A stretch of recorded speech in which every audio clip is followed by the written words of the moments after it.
Hi.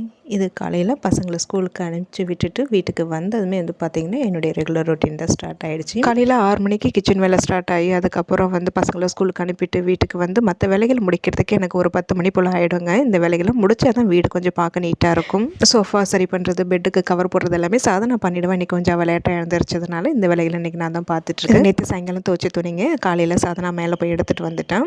அப்படியே இருந்ததுன்னா 2 நாள் ஆனாலும் மடிக்கவே மாட்டேங்க. சரி அதையும் கையோடவே மடித்து வச்சிடலான்ட்டு டிவி பார்த்துக்கிட்டே தான் அந்த வேலையை பண்ணிகிட்டு இருந்தேன். காலைல ஒரு 10 மணி போலலாம் இந்த வேலைகள் எல்லாமே கம்ப்ளீட்டாக முடிச்சிடுவாங்க. வீடு பார்க்க அழகாக இருக்கும். ஆனால் சாயங்காலம் வரைக்கும் இப்படியே தான் இருக்கும். பசங்க வந்ததுக்கப்புறம் தான் அப்படியே ஆப்போசிட் ஆகிடும். எனக்கு ஏதாவது ஒரு நாள் அலுப்பாக இருக்குதோ இல்லை உடம்பு முடியலன்னா இந்த வேலைகளை செய்ய மாட்டாங்க. அப்படி அப்படியே கிடக்கும். பார்க்கவே மோசமாக இருக்கும் வீட்டை பார்க்கவே. அன்றைக்கின்னு பார்த்ததாங்க சோதனையாக யாராவது கெஸ்ட் வந்துடுவாங்க. அப்படி இல்லைன்னா கீழ் வீட்டு ஆண்டி மேலே வந்துடுவாங்க. எனக்கு ஒரு மாதிரி கஷ்டமாக இருக்கும். என்னடா வீட்டை இவ்வளோ மோசமாக வச்சுருக்காங்களே அப்படின்னு நினச்சிடுவாங்களேன்ட்டு எனக்கு ஒரு டென்ஷனாகவே இருக்கும்.